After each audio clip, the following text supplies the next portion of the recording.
আসসালামু আলাইকুম। আজকের ভিডিওতে আপনাদেরকে দেখাবো ওপ্পো A52 মোবাইলটি কিভাবে সম্পূর্ণ খুলবেন এবং কিভাবে নতুন একটি ডিসপ্লে লাগাবেন এই মোবাইলটার মধ্যে।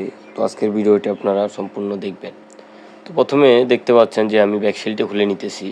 তো এই মোবাইলের ব্যাকশেলগুলো মূলত এভাবে ডিসেম্বলি ওপেনার দিয়ে খুলে নিতে হয়। আপনারা চাইলে হিট দিয়ে নিতে পারেন। আমি মূলত বেশিরভাগই থিনার দিয়ে খুলি, অথবা যদি একটু শক্ত ব্যাকশেল হয়, যেমন গ্লাসের ব্যাকশেল হয়, তাহলে মূলত হিট দিয়ে খুলি। তো দেখতে পাচ্ছেন আমি এই ব্যাকশেলটি শুধুমাত্র ডিসেম্বলি ওপেনার দিয়েই খুলে নিতেছি। তো আপনারা এভাবে ঠিক ডিসেম্বলি ওপেনার দিয়েই ব্যাকশেলটি খুলবেন। আর এই ব্যাকশেলটি খোলার সময় অবশ্যই কোনো টান দিবেন না, টান দিলে ব্যাকশেলগুলো ভেঙে যাওয়ার সম্ভাবনা থাকে। তো দেখতে পারলেন যে আমি ব্যাকশেলটি খুলে নিলাম। এখন মোবাইলের যে স্ক্রুগুলো রয়েছে সেগুলো আমি খুলব। আপনারা ভিডিওটি সম্পূর্ণ দেখতে থাকেন, তারপর ডিসপ্লে পরিবর্তন করে দেখাবো। তো আমার এই ভিডিওগুলো আমি মূলত দিয়ে থাকি নতুন টেকনিশিয়ান ভাইদের জন্য, যারা মোবাইল সার্ভিসিংয়ের কাজ নতুন শিখতেছেন। তারা চাইলে আমার এই ভিডিওগুলো দেখে কোন মোবাইল কিভাবে খুলতে হয়, কোন মোবাইলের কিভাবে ডিসপ্লে পরিবর্তন করতে হয় এবং কোন মোবাইলের ব্যাকশেল কিভাবে খুলবেন, তা সব কিছুই আমার এই ভিডিওগুলো দেখে আপনারা শিখতে পারবেন। তো দেখতে পারলেন আমি সবগুলো স্ক্রু খুলে ফেললাম। এখন যে কেসিংটি রয়েছে সেই কেসিংটি আমি আলাদা করতেছি। আপনারা কেসিংটি আলাদা করার সময় অবশ্যই সিমটের পাশ থেকে খোলার চেষ্টা করবেন। সিমটেকের পাশ থেকে যদি মোবাইলটি খোলার চেষ্টা করেন তাহলে কিন্তু কেসিংটি ভাঙার সম্ভাবনা কম থাকবে। তো আপনারা দেখতে পারলেন যে আমি কেসিংটি খুব সুন্দরভাবে খুলতেছি। তো আপনারাও এভাবেই কেসিংটি খুলবেন যেন কেসিংটি না ভেঙে যায়। তো এই মোবাইলগুলোর কেসিং খোলা কিন্তু অনেকটাই সহজ। যদি আমি যেভাবে দেখাই এভাবে আপনারা প্রত্যেকটা মোবাইলের কেসিং খুলেন তাহলে কোনোটারই কোনো সমস্যা হবে না। তো দেখতে পাচ্ছেন এটা আগে ক্যামেরাটা খুলতে হবে। তো আপনারা যদি দেখেন কেসিং না উঠে তাহলে অবশ্যই ক্যামেরাটা আগে উঠাবেন। দেখতে পাচ্ছেন ক্যামেরাটা উঠাইছে এবং কেসিংটি খুব সুন্দরভাবে উঠে আসছে। তো এখন আমি মোবাইলের ব্যাটারিটি খুলবো, যেহেতু ডিসপ্লে পরিবর্তন করব এবং মোবাইলটি খুলে দেখাবো, সেজন্য অবশ্যই আগে ব্যাটারিটি খুলতে হবে। তো ব্যাটারিটা খোলার জন্য আমি থিনার ব্যবহার করতেছি। দেখতেই পারতেছেন যে আমি থিনার কীভাবে ব্যবহার করতেছি। তো চারপাশে থিনার দিয়ে আপনারা কিছুক্ষণ অপেক্ষা করবেন। কারণ কিছুক্ষণ কেন অপেক্ষা করবেন, যদি থিনার দিয়ে কিছুক্ষণ অপেক্ষা করেন তাহলে ব্যাটারিটি নিচে যে আঠাটা রয়েছে সেই আঠাটা কিন্তু গলে যাবে। আঠাটা গলে যাওয়ার পর ব্যাটারিটি খুব সহজেই উঠে আসবে। তো আপনারা দেখতে পারলেন যে আমি কিভাবে ব্যাটারিটি উঠালাম। তো আপনারাও ঠিক এভাবে উঠাবেন। তো আমার ইউটিউব চ্যানেলের ভিডিওগুলো দেখে আপনারা যদি ন্যূনতম কিছু শিখতে পারেন তাহলে অবশ্যই আমার ইউটিউব চ্যানেলটি সাবস্ক্রাইব করবেন এবং আমার ভিডিওটি যদি ভালো লেগে থাকে তাহলে অবশ্যই একটি লাইক, একটি কমেন্ট এবং একটি শেয়ার করবেন। আর যারা টিকটক থেকে আমার ইউটিউব চ্যানেলের ভিডিওগুলো দেখেন তারা ইউটিউবে ঢুকে আমার চ্যানেলটি সাবস্ক্রাইব করে দেবেন। আমার ইউটিউব চ্যানেলের নাম হলো মমতা টেলিকম। আপনারা ইউটিউবে ঢুকে মমতা টেলিকম লিখে সার্চ করলে আমার চ্যানেলটি আসবে।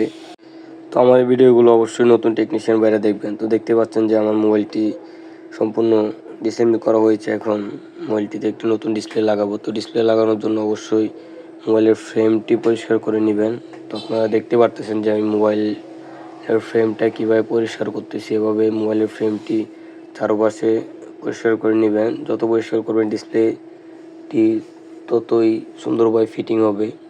তো দেখতে পারতেছেন যে মোবাইলটি কীভাবে ফিটিং করলাম। তারপর এখন আঠা দিব। আপনারা অবশ্যই কালো আঠাটি ব্যবহার করবেন। এই কালো আঠাটি মোবাইলে সঠিকভাবে লাগে। তো আপনারা এই কালো আঠাটি মোবাইলের মধ্যে ব্যবহার করবেন। তো দেখতে পাচ্ছেন যে আমি চারপাশে সম পরিমাণে কালো আঠাটি ব্যবহার করতেছি। তো আপনারা এভাবে সম পরিমাণে দিবেন, কম বেশি দিবেন না। যদি কম বেশি দেন তাহলে কিন্তু ঠিকভাবে ফিটিং হবে না ডিসপ্লে। তো দেখতে পাচ্তেছেন যে এখন আমি নতুন একটি ডিসপ্লে নিলাম এবং এই ডিসপ্লেটি কীভাবে লাগাইতেছি তা আপনারা দেখতে থাকেন। তো এইভাবে চারপাশে ডিসপ্লেটি চাপ দিয়ে লাগাবেন। ডিসপ্লেটি লাগানোর পরে এখন রাবার দিবেন। আগে ব্যাটারিটি ফিটিং করে নেবেন। ব্যাটারিটি ফিটিং করে তারপর রাবার দিয়ে মোবাইলটি ফিটিং করে তারপর চালু করার চেষ্টা করবেন। তো দেখতে পারতেছেন যে আমি ডিসপ্লেটি লাগাই চারপাশে আঠাগুলো যাতে ঠিকভাবে লাগে তার জন্য চাপ দিতেছে এবং র্যাবনটি লাগানোর জন্য র্যাবনের নিচে আঠা লাগিয়ে নেবেন। তারপর ব্যাটারিটি ফিটিং করবেন।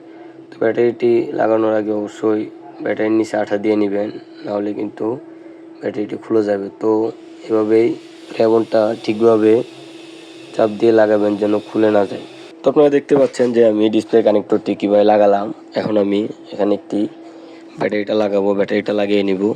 ব্যাটারিটা তো আপনারা দেখতে পারলেন যে আমি মোবাইলের মধ্যে ব্যাটারিটা লাগিয়ে নিলাম। এখন আমি রাবার লাগিয়ে নিব। রাবার লাগিয়ে তারপর মোবাইলটি চালু করে আপনাদেরকে দেখাবো যে মোবাইলের টাচ ঠিকভাবে কাজ করতেছে কিনা। তো আপনারা ভিডিওটি সম্পূর্ণ দেখতে থাকেন। দেখতে পারতেছেন যে আমি রাবার লাগাইতেছি। তো আবার বলতেছি, আমার ভিডিওগুলো যদি আপনাদের ভালো লাগে তাহলে অবশ্যই আমার ভিডিওতে একটি লাইক, একটি কমেন্ট এবং একটি শেয়ার করবেন। আপনাদের লাইক, কমেন্ট, শেয়ারের ভিত্তিতে আমি পরবর্তীতে নতুন নতুন ভিডিও আনবো। আপনারা যদি আমার ভিডিওগুলোতে লাইক, কমেন্ট, শেয়ার করেন এবং আমার চ্যানেলটি সাবস্ক্রাইব করেন তাহলেই আমি নতুন নতুন ভিডিও দিব। তো আপনারা দেখতে পারতেছেন যে আমি মোবাইলটিতে কীভাবে রাবার লাগিয়ে নিলাম। এখন আমি মোবাইলটি চালু করব। চালু করে দেখব যে ডিসপ্লেতে টাচ ঠিকঠাকভাবে কাজ করতেছে কিনা। আর যেসব বন্ধুরা আমার ভিডিওগুলো টিকটক থেকে দেখেন তারা অবশ্যই ইউটিউবে ঢুকে আমার চ্যানেলটি সাবস্ক্রাইব করে দিবেন। আর যারা নতুন টেকনিশিয়ান ভাই আছেন তারা আমার ইউটিউব চ্যানেলে কিছু প্লে লিস্ট আছে, ওইগুলো ভিডিওগুলো যদি দেখেন তাহলে অনেক কিছু শিখতে পারবেন। ওই প্লে লিস্টগুলোতে মোবাইল সার্ভিসিংয়ের অনেক ভিডিও রয়েছে। তো আপনারা এগুলো অবশ্যই দেখবেন, দেখলে মোবাইল সার্ভিসিংয়ের কাজ শিখতে পারবেন। তো দেখতে পাচ্ছেন মোবাইলটি চালু হয়ে গিয়েছে। তো এখন আমি দেখব মোবাইলটিতে টাচ ঠিকভাবে কাজ করতেছে কিনা।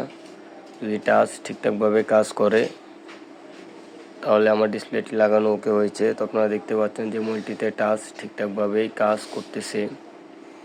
তো আপনারা ভিডিওটি দেখতে থাকেন। দেখতে পাচ্ছেন টাচ ঠিকভাবে কাজ করতেছে। তো এমন আরও ভিডিও পেতে আমার চ্যানেলটি সাবস্ক্রাইব করবেন। আজকের ভিডিওটি যদি আপনাদের ভালো লেগে থাকে অবশ্যই আমার ভিডিওতে একটি লাইক, একটি কমেন্ট এবং একটি শেয়ার করবেন। ধন্যবাদ।